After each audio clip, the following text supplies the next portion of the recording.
நேர்களே, டெல்லியில் நடந்த ரயில்வே நிலையத்தில் நடந்த அந்த கூட்ட நெரிசல் 18 பேர் உயிரை பலியாங்கி இருக்கக்கூடிய அந்த கூட்ட நெரிசல் சம்பவம் எப்படி நடந்தது அப்படின்ற ஒரு விளக்கம் ரயில்வே நிர்வாகம் தரப்புல இருந்து கொடுக்கப்பட்டிருக்கு. அதன்படி நேற்று சனிக்கிழமை இரவு சுமார் 10 மணி அளவில் கும்பமேளா ரயிலை பிடிப்பதற்காக பிரயாக்ராஜ் எக்ஸ்பிரஸ் என்ற ஒரு ரயில் இருக்கிறது. அதை பிடிப்பதற்காக அதிக அளவில் ஆயிரக்கணக்கான அளவில் மக்கள் அங்கே குழுமி இருக்காங்க. புதுடெல்லி ரயில் நிலைய மேடை 13 மற்றும் 14 ஏற்கனவே அங்கே 2 ரயில் இருக்கு. அதுக்காகவும் வெயிட் பண்ணிட்டு இருந்திருக்காங்க.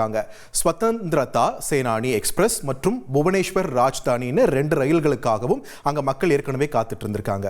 அந்த 2 ரயில்களும் தாமதமாயிட்டு இருந்திருக்கு. இன்னொரு பக்கம் பாத்தீங்கன்னா பிரயாக்ராஜ் போறதுக்கான அந்த எக்ஸ்பிரஸ் ரயிலும் இன்னொரு பக்கம் இருந்திருக்கு. ஸோ இந்த நேரத்தில் புதிதாக இன்னொரு சிறப்பு ரயிலும் பிரயாக்ராஜ் போறதுக்காக வந்திருக்கு. அதை பத்தின அறிவிப்பு வந்த உடனே என்ன நினைச்சிட்டாங்க, ஏற்கனவே இருந்த பிரயாக்ராஜ் எக்ஸ்பிரஸுக்கு பதிலாக அந்த ரயில் தான் போகுது அப்படின்னு நினைச்சிருக்காங்க நிறைய பேர். ஸோ அதனாலவும் ஏற்கனவே இந்த தாமதமான 2 ரயில்களுக்காகவும் ஆயிரக்கணக்கான மக்கள் காத்துட்டு இருந்த சூழலையும் இந்த எல்லா கூட்டமும் ஒரு இடத்துல என்ன இருக்காங்க, பாட்டில் நெக் மாதிரி கேதர் ஆனதுனால தான் கூட்ட நெரிசல் ஏற்பட்டிருக்கு. இதனால தான் அங்கு தள்ளுமுள்ளு ஏற்பட்டிருப்பதாக அந்த காரணத்தை அங்க ரயில்வே துணை போலீஸ் கமிஷனராக இருக்கக்கூடிய KPS மல்ஹோத்ரா அவர் தெரிவிச்சிருக்காரு.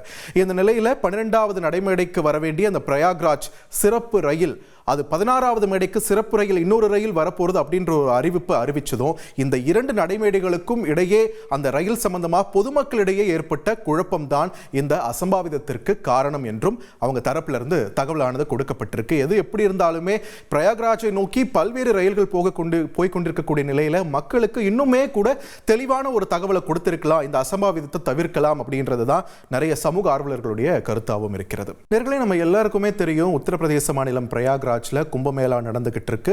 நாடெங்கிலும் இருந்து கோடிக்கணக்கான மக்கள் அங்கு புனித நீராட சென்று கொண்டிருக்கிறார்கள். அதனால ரயில் நிலையங்கள்ல எந்த அளவுக்கு கூட்டம் அதிகரிச்சிட்டு இருக்கு அப்படின்ற ஒரு விஷயத்தையும் நாம தினம் செய்திகள்ல காணொலி காட்சிகள் வாயிலா பார்க்கிறோம். இதே மாதிரியான ஒரு கூட்ட நெரிசல் தான் நேற்று டெல்லி ரயில் நிலையத்தில் ஏற்பட்டிருக்கு. ஆயிரக்கணக்கில் குவிந்த பயணிகளிடையே ஏற்பட்ட திடீர் கூட்ட நெரிசல் காரணமா 18 பேர் பலியாகி இருக்காங்க.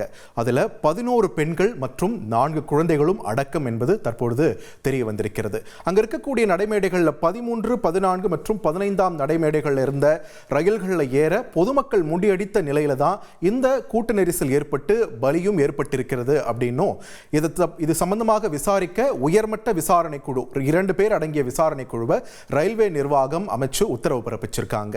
இந்த திடீரென குவிந்த கூட்டம் அதனாலதான் இந்த அசம்பாவிதம் ஏற்பட்டிருக்கு அப்படின்ற ஒரு முதற்கட்ட விளக்கமும் ரயில்வே அமைச்சர் அஸ்வினி வைஷ்ணவ் தரப்பிலிருந்து கொடுக்கப்பட்டிருக்கு. இந்த நிலையில கூட்ட நெரிசல் பலி தொடர்பாக பல்வேறு முக்கிய தலைவர்களும் தங்களுடைய இரங்கல் செய்திகளை பதிவு பண்ணியிருக்காங்க. அந்த வகையில் குடியரசுத் தலைவர் திரௌபதி முர்மு, பிரதமர் நரேந்திர மோடி உள்ளிட்டோரும் தங்களுடைய இரங்கல் செய்தியை பதிவு பண்ணியிருக்காங்க.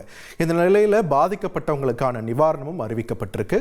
உயிரிழந்தோர் குடும்பத்திற்கு தலா 10 லட்சம் ரூபாயும், படுகாயம் அடைஞ்சவங்களுக்கு 2.5 லட்சம் ரூபாயும் நிவாரணமாக அறிவிச்சிருக்காங்க. அதே மாதிரி மைனர் இன்ஜுரிஸ், சிறு அளவிலான காயம் ஏற்பட்டவங்களுக்கு 1 லட்சம் ரூபாய் கொடுக்க போறதா ரயில்வே நிர்வாகம் தரப்பிலிருந்து அறிவிப்பு வெளியாகி இருக்கு. இந்த நிலையில் இந்த சம்பவம் தொடர்பாக தொடர்ச்சியாக ரயில்வே துறையின் தோல்விகளை இதை எடுத்து காட்டிட்டு வருது அப்படின்ற ஒரு விமர்சனமும் எதிர்க்கட்சி தரப்பிலிருந்து முன்வைக்கப்பட்டிருக்கு. குறிப்பாக எதிர்க்கட்சி தலைவர் ராகுல் காந்தி நடந்த இந்த சம்பவம் 18 பேரை பலிவாங்கிய சம்பவம் ரயில்வே துறையுடைய தோல்வி அப்படின்றத கடுமையான ஒரு விமர்சனத்தையும் பதிவு பண்ணியிருக்காரு.